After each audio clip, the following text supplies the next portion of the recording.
버킷리스트라는 게 있습니다. 살면서 꼭 한 번은 해보고 싶은 것들을 적어두는 목록인데요.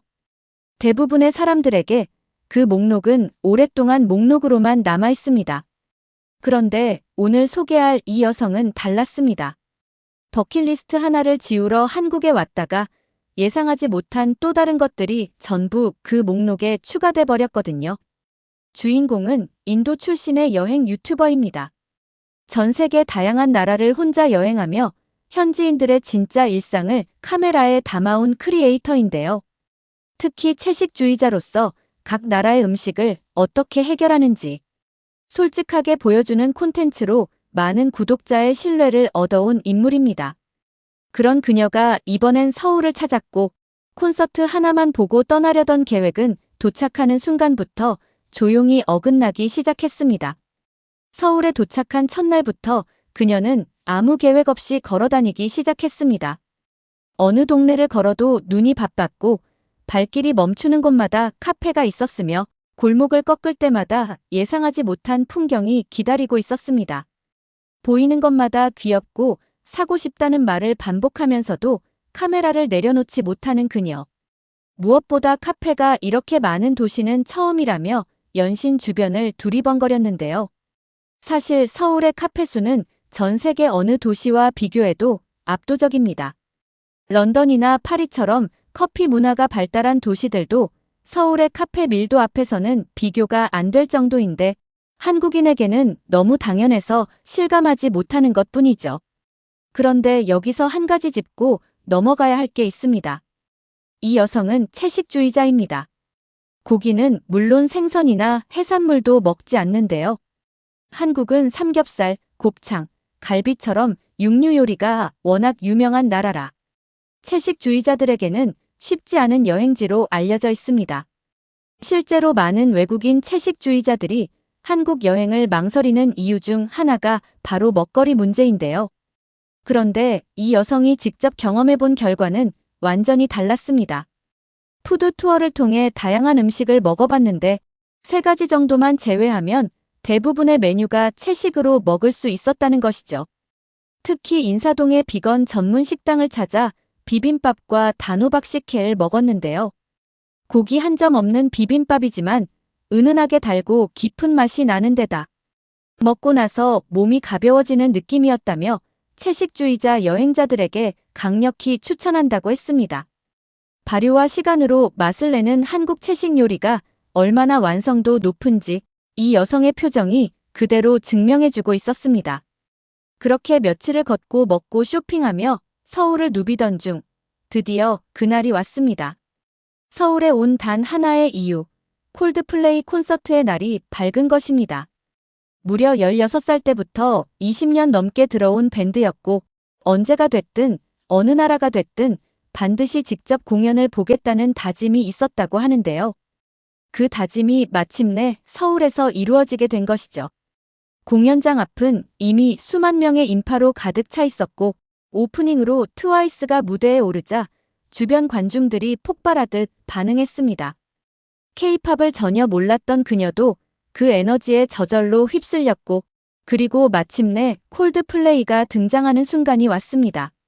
손목의 팔찌가 음악에 맞춰 일제히 색을 바꾸고 풍선이 터지고 색종이가 쏟아지고 수만 명이 함께 노래를 따라 부르는 그 순간 이 여성은 말로 표현할 수 없다는 말만 반복했습니다.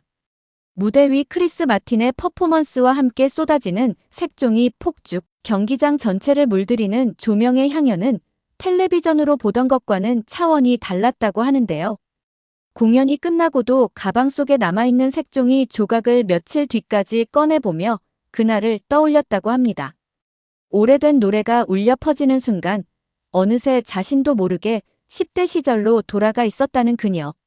콜드플레이 공연은 기대했던 것 그 이상이었고 서울이라는 도시가 만들어낸 무대는 그 감동을 배로 키워주었습니다.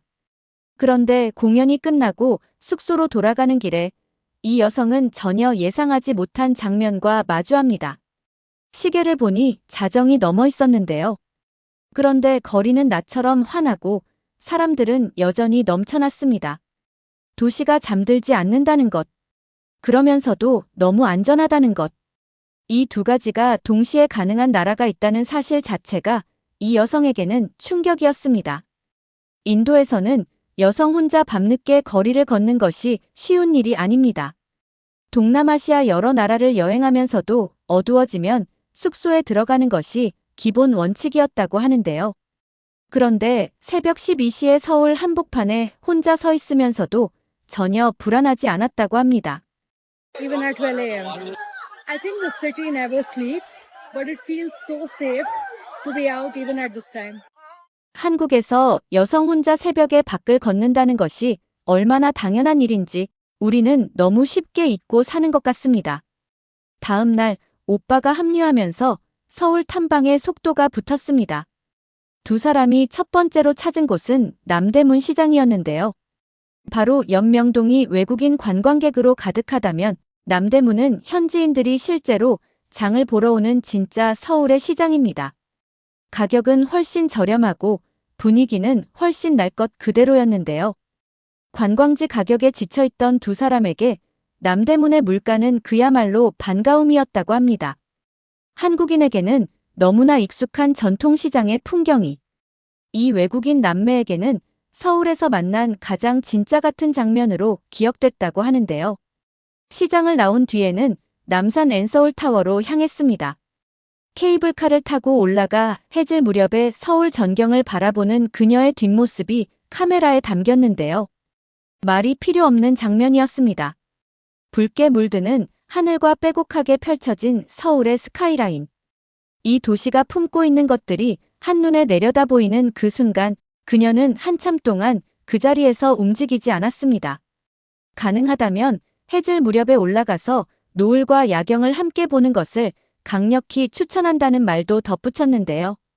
서울이라는 거대한 도시를 발 아래에 두고 서 있는 그 기분, 처음 경험하는 사람에게는 꽤 오랫동안 잊히지 않는 장면이 됩니다. 저녁이 되자 명동 야시장으로 나섰습니다. 빼곡히 늘어선 노점상들, 고소한 냄새, 형형색색의 조명. 두 사람이 고른 것은 한국식 마늘빵이었는데요. 한국에서 먹는 마늘빵이라며 웃음을 보이더니 한 입 베어 무는 순간 눈을 가늘게 뜨며 맛에 빠져드는 표정이 역력했습니다. Having Korean garlic bread in Korea, where it is just known as garlic bread, right? So good. 그리고 명동 거리를 따라 스킨케어 매장들이 끝없이 이어지는 풍경에도 충격을 받았는데요. 스킨케어에 전혀 관심이 없었는데 어느새 가득 담아 올리브영. 쇼핑백을 들고 있는 자신을 발견했다며 당황스럽다는 반응을 보였습니다. 한국 뷰티 산업이 얼마나 강한 흡입력을 가지고 있는지 이 장면 하나로 설명이 될 것 같습니다. 그리고 마지막 날 아침이 왔습니다. 이 여성은 카메라 앞에 앉아 솔직하게 털어놓습니다. 서울을 떠나는 것이 너무 아쉽다고. 처음엔 3일만 있으려 했었는데 어떻게 3일로 됐겠냐고. 거의 일주일을 있었는데도 가보지 못한 동네가 훨씬 더 많다고. 그러면서 지금까지 여행한 아시아의 모든 도시 중에서 서울이 단연 최고라는 말을 남겼습니다. For almost a week, and there is still so much left to see. I mean, that's how it is with almost any place you visit, right? Seoul has firmly made its way to the top, and I can honestly say this has been my favorite city in Asia. 동네마다 분위기가 달라 매번 새로운 도시에 온 것 같고 골목마다 카페가 있고 어디를 걸어도 질리지 않는 도시라는 것이 이유였습니다. 마지막 오전은 강남 코엑스몰 지하의 스타필드 도서관에서 보냈는데요. 쇼핑몰 안에 이런 공간이 있다는 사실부터가 놀라웠지만 실제로 들어서는 순간 입이 벌어졌습니다. 천장까지 빼곡히 쌓인 책들, 그 사이를 오가는 사람들. 도서관인지 전시장인지 구분이 안 될 만큼 아름다운 공간이었다고 하는데요. 사진을 찍으려는 사람들이 특정 포인트 앞에 줄을 서서 기다리는 모습도 인상적이었다고 합니다. 그리고 이 여성은 공항으로 향하는 길에 마지막으로 카메라를 켰습니다. 콘서트 하나 때문에 온 도시였는데 그 하나의 이유가 전혀 다른 이야기로 번졌다고. 그리고 이 도시와 완전히 사랑에 빠졌다고. 콘서트 하나 때문에 온 도시였습니다. 그런데 떠나는 순간에는 이 도시에 완전히 마음을 빼앗긴 채로 비행기에 올라야 했습니다. 채식주의자도 배불리 먹을 수 있고 새벽에 혼자 걸어도 두렵지 않고 골목마다 다른 표정을 가진 도시. 누군가에게는 평생의 버킷리스트를 지우러 왔다가 새로운 버킷리스트를 가득 채워 돌아간 곳. 그게 지금의 서울입니다. 그리고 그 서울은 우리가 매일 아무 생각 없이 살아가는 바로 그 도시이기도 하죠.